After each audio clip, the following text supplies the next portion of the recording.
Okay, so we are going to begin with Tonier. Good afternoon, thank you.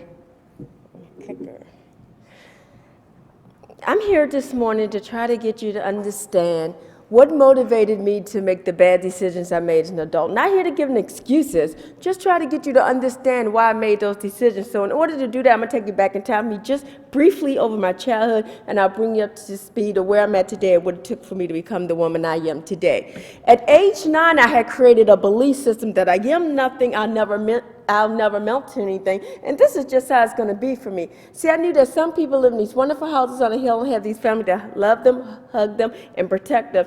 And some of us just lived in a project with an alcoholic, abusive mother like mine, and that's where you stay. At age 9, I was the oldest. I had 8 brothers and sisters at the time. My mother was pregnant. And she would leave us in the household sometimes 2 and 3 days at a time, not coming home, checking on us, and feeding us. So I made up my mind that I had to take care of my sisters and brothers. At age 9, I was going to be the mother. And I found that very difficult because sometimes every other night, men would bring my mother a bag of beer or a bag of liquor. I would always hear her singing and laughing. But when I didn't hear my mother's voice anymore, I knew it was going to be soon that I would hear the footsteps of the men walk towards our bedroom door. And at age 9, I would jump off the bed. I would stand in front of the door to protect my sisters and brothers, but in the event, it made me available to the men. So there was a lot of molestation, a lot of sexual assault. Unable to go to school a lot because I had to stay home and take care of my sisters and brothers. But after missing 2 and 3 days at a time, I would go back to school. I was always given my missed lessons and passed off to the next grade, but nobody ever asked why. Why are you missing so many days, little girl? Why are you not being sent to school? If there was any communication with my mother, there was certainly no consequence because I was always passed off to the next grade. Started drinking around age 9. I still remember my first experience. I took a big gulp of something, and it burned my throat. But you know what? When my mother smacked me down and called me names, it didn't feel as bad anymore. And when the men came at night, it didn't feel as shameful or as painful. So I started to drink to help me to cope with my reality. Around age 11, someone in the community made a complaint against my mother that said that we were always lined up in the windows looking outside, but we were never allowed to come outside and play. The complaint was followed up by the Department of Social Services, who sent out a social worker, and when she walked through the door and seen the filthy conditions we were living in, she immediately removed us from the household. And as you good folks know this afternoon, there's not one family waiting to foster 9 kids. It wasn't. So we were separated and we were put into different foster care homes, and I was devastated. It was my sisters and brothers that gave me the only reason I had to laugh out loud. The only joy I had in my life was to take care of them. But you know what hurt her most of all? Being taken away from my mother. Yes, because I wanted to know, how will she ever learn to love me if you take me away from her? I thought I had to continue to do things to make her proud of me, and all of that, she may develop some love for me, and I didn't know how that was going to happen if I wasn't with her. Well, eventually, I was taken out of foster care, only given back to my mother, who just looked at me like, what am I supposed to do with you now? So she came up with this idea that I can go live with my aunt, her sister. I do quote my aunt. She calls herself a functional drinker because what she said, as long as you can purchase it, it's not a problem. Never mind the 14 DUIs this lady had. But when I went to her apartment, she said, I feed you, I send you to school, but stay out of my way. But yet it still gave my mother some control over my life. She came to me one night with an idea. She had been drinking with a friend of hers the night before, and he said he thought I was cute and wouldn't mind making me his wife. And she said, you know, I don't have any place to live. Your 3 little sisters, I take them wherever I can lay my head. He said, if you married him, I can move into the house and I'll have a place to live. It was an opportunity to make my mother proud of me. Maybe she'll love me. I didn't even have to go to the courthouse because I was a minor. My mother signed a marriage license. I married him. I moved into his house. And as you good folks could imagine, I was soon pregnant. My husband told me I could not continue to go to school I couldn't go to school, because I was now a mother and a wife. But when he came home at night, the headlights would shine through the windows, and I would stand frozen in fear because I knew once that man walked through the door, if he took his finger and wiped it across the furniture, if it was dust on his finger, he was going to beat me until he seen blood because he wanted to know what was I doing all day long that I could not dust his house. There was many beatings for not dusting his house.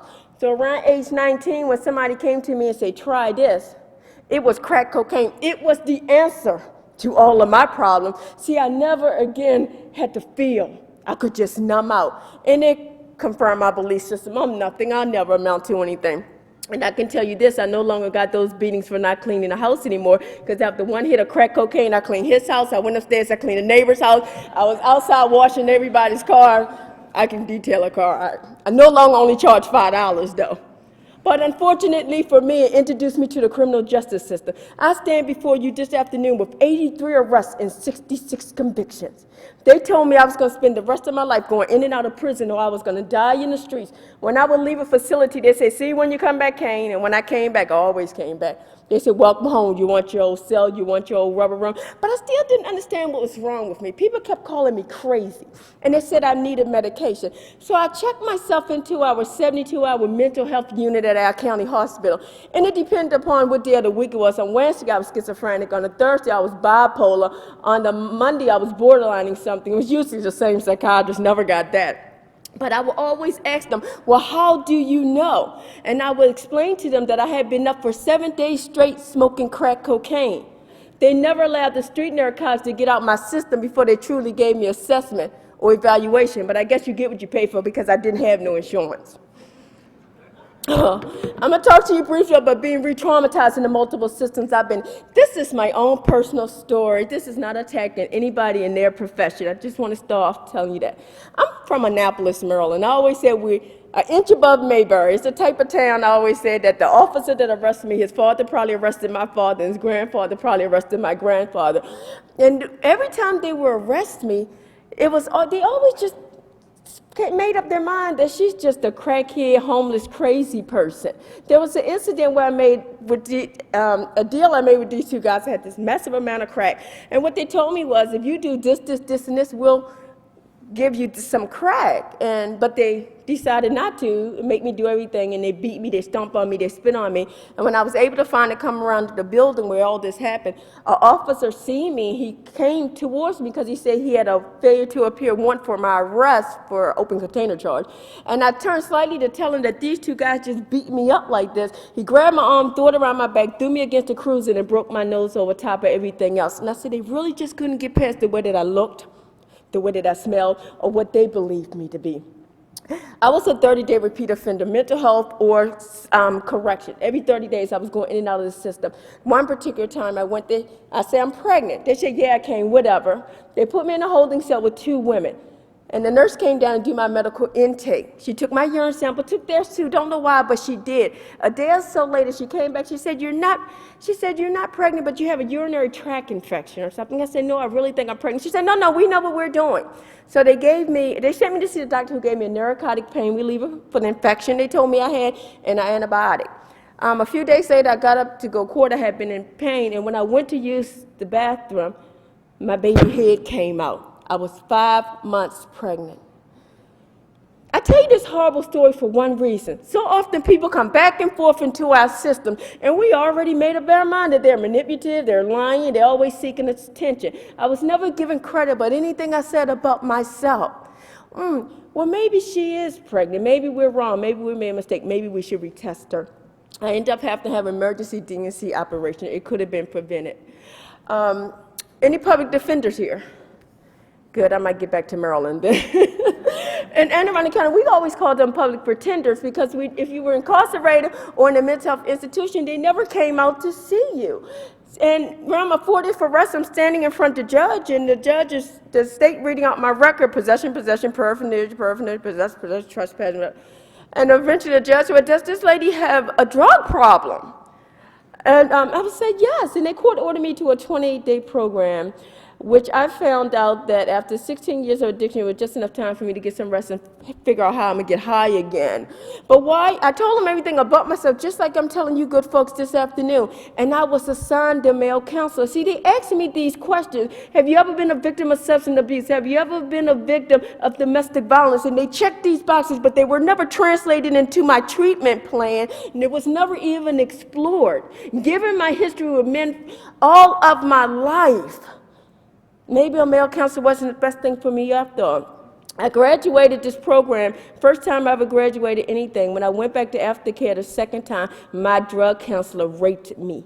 I'm not making excuses for this man. He has been held accountable for his actions. But maybe, just maybe, if we start to look at the prevalence of trauma, we start to look at what happens to an individual instead of what's wrong with them, and we stop trying to get this one-size-fits-all treatment for individuals, and start treating me as an individual according to my own individualized trauma. If you don't get anything else out of my presentation, please get this. Don't miss this. When we come into your facilities, when we come into your program, don't miss it. We come with the hopes, guess what? That you know what you're doing. Most of us don't even have the willingness and desire to live, and we just hollow through your program, and we just don't even care what happened to us. So if you tell me this man is the best thing for me, who am I to argue? Truthfully, if you had to say, Tonier, that cockroach in the corner going to be your drug counselor, I would have been, sir, can you speak up a little louder so I can take notes? Because that's how desperate I was.